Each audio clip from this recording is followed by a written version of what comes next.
Hello दोस्तों। तो जब भी इन्वेस्ट की बात आता है तब आपके दिल में आता है या मन में आता है म्यूचुअल फंड के बारे में।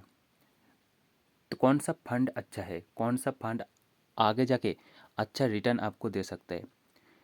तो मैं हूं मंडल और आप देख रहे हो मेरे साथ ग्रो विथ मंडल। तो आज की इस वीडियो में हम बात करेंगे 2025 में टॉप म्यूचुअल फंड जो अगले 7-8 साल में एक अच्छा पोर्टफोलियो आपको दे सकता है, जो पिछले में भी अच्छा खासा परफॉर्मेंस दे के आया है। तो इस वीडियो में हम बात करेंगे। सबसे पहले वाला म्यूचुअल फंड आता है मोतीलाल ओसवाल मिड कैप का म्यूचुअल फंड, जो पिछले साल में भी अच्छा खासा रिटर्न देके आया है। पिछले 3 साल में 36.62% का रिटर्न देके आया है। पिछले 5 साल में 34.83%, काफ़ी पॉजिटिवली कांस्टेंट रिटर्न देके आया है। ओवरऑल देखने से भी 26.51% रिटर्न देके आया है। सबसे टॉप में आता है Motilal Oswal mid cap fund direct growth. इसमें आप इन्वेस्ट कर सकते हो। सेकेंड में आता है निपॉन इंडिया लार्ज कैप। इसमें पिछले 1 साल में 19.56% जो लार्ज कैप के अंदर एक अच्छा रिटर्न दिया है।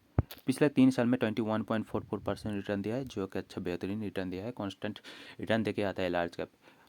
जो थोड़ा सेफ इन्वेस्ट करना चाहते हो वो लार्ज कैप के अंदर आ सकते हो, क्योंकि आपको पता है लार्ज कैप थोड़ा कॉन्टीन्यूटी बजाय रखता है। क्योंकि वो गिरावट भी कम करते हैं, चढ़ता भी कम है। पिछले 5 साल के अंदर 20.39% का रिटर्न दिया है, और ओवरऑल देखने से 16.93%, जो एक अच्छा खासा रिटर्न है लॉन्ग टर्म के लिए। थर्ड में आते हैं पारंपरिक का फ्लेक्सी कैप। अगर आप अपना पोर्टफोलियो को डाइवर्सिटी करना चाहते हो, मतलब small cap, mid cap, large cap के अंदर डाइवर्सिटी करना चाहते हो, तो आपका एक मेन ऑप्शन हो जाता है फ्लेक्सी कैप। तो फ्लेक्सी कैप के अंदर मैं सजेस्ट करूँगा पारंपरिक का फ्लेक्सी कैप। मतलब मेरा मानना है पारंपरिक का flexi cap, HDFC flexi cap, इसमें आप इन्वेस्ट कर सकते हो। सबसे पहले मैं बता देता हूँ, मैं कोई फंड इन्वेस्टर एक्सपीरियंस नहीं हूँ। कृपया आप इन्वेस्ट करते समय आपका फंड मैनेजर से ज़रूर बात कीजिए या अपने सूझबूझ से नियोग कीजिए। तो ये पिछले 1 साल में 24.59% का रिटर्न दिया है, और पिछले 3 साल में 17.18% का रिटर्न दिया है, और पिछले 5 साल में 25.84%, जो एक बेहतरीन रिटर्न कांस्टेंट रिटर्न देके आया है। ओवरऑल परसेंटेज 20.56% रिटर्न देके आया है। आपका पोर्टफोलियो में अगर पारंपरिक का फ्लेक्सी कैप होगा तो डाइवर्सिटी जरूर होगा। अगर आप थोड़ा एग्रेसिव जाना चाहते हो, मतलब एग्रेसिव जाना चाहते हो, मतलब लॉन्ग टर्म के लिए भी सोच रहे हो और अच्छा रिटर्न के लिए भी सोच रहे हो, तो निपॉन इंडिया का मल्टी कैप में आप इन्वेस्ट कर सकते हो, जिसमें small cap, large cap, mid cap सब कुछ मिल जाता है। पिछले 1 साल में 27% का रिटर्न देके आया है। पिछले 3 साल में 26.74% का रिटर्न देके आया है। पिछले 5 साल में 25% का कांस्टेंट रिटर्न देके आया है। ओवरऑल में 17.66% रिटर्न देके आया है।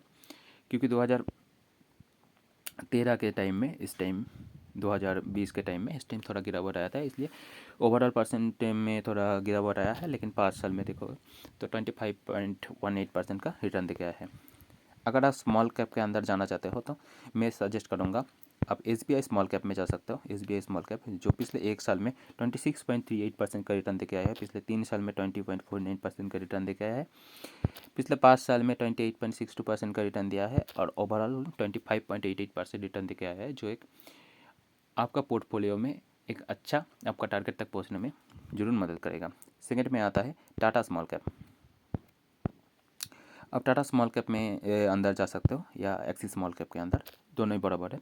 पिछले 1 साल में 33.62% मोस्ट एग्रेसिव फंड है। चढ़ता भी बहुत ज़्यादा है, देख सकते हो आप यहाँ पे। पिछले 1 साल में कितना गिरावट आया, कितना चढ़ा।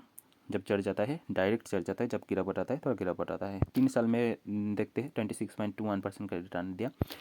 पिछला 5 साल में 34.22%, जो एक दमदार रिटर्न दिया है। ओवरऑल परसेंट में देखा तो 28.74% का रिटर्न दिया है, जो अगर आपका पोर्टफोलियो के अंदर होगा तो जरूर एक अच्छा रिटर्न देगा। अगर आप पूरा सेफ इन्वेस्ट करना चाहते हो, मतलब अगर आप रिस्क लेना ही नहीं चाहते हो, जो जिसका थोड़ा रिटायरमेंट फंड है वो SBI लॉन्ग टर्म के अंदर जा सकते हो ज़रूर। जो एक साल में 28% का रिटर्न दिया है, पिछले 3 साल में 24.94% का रिटर्न दिया है, पिछले 5 साल में 25.12% का रिटर्न दिया है, जिसमें ओवरऑल 17.26% का। जिसमें और भी रिस्क कम लेना चाहते हो वो SBI कॉन्ट्रा फंड में जा सकते हो, जो पिछले एक साल में 19.88% का रिटर्न दिया है, जहाँ पे अदर्स फंड ने 25 के आसपास रिटर्न दिया है। लेकिन ये थोड़ा कम चलता है, लेकिन इसका रिस्क बहुत कम हो जाता है। 23.98% का पिछले 3 साल में रिटर्न दिया है, पिछले 5 साल में 30% का रिटर्न दिया है और ओवरऑल में 17.43% का रिटर्न दिया है। ये था हमारा टॉप म्यूचुअल फंड। इसमें आप अगर इन्वेस्ट करना चाहते हो तो ज़रूर इन्वेस्ट कीजिए, लेकिन इन्वेस्ट करने से पहले आपका फंड मैनेजर से ज़रूर बात कर लीजिएगा, क्योंकि पैसा आपका है, आपका प्रॉफिट होगा या लॉस होगा आपका ही होगा। इस बात में मेरा बात को विश्वास करके, क्योंकि मैं कोई फंड इन्वेस्टर या फंड मैनेजर नहीं हूँ कि आपको फाइनेंशियल एडवाइजर भी नहीं हो कि आपको सजेस्ट करो मैं आप ये फंड आपका पोर्टफोलियो में ऐड कर लो। मान लीजिए आप ऐड किया, उसके बाद लॉस में आया, बाद में आप मेरे को बोले। लेकिन इस फंड को आप ज़रूर अपना वॉच लिस्ट में शामिल करके रखिएगा, क्योंकि पिछले आगे जाके 5 साल में ये अच्छा खासा रिटर्न देने वाला है।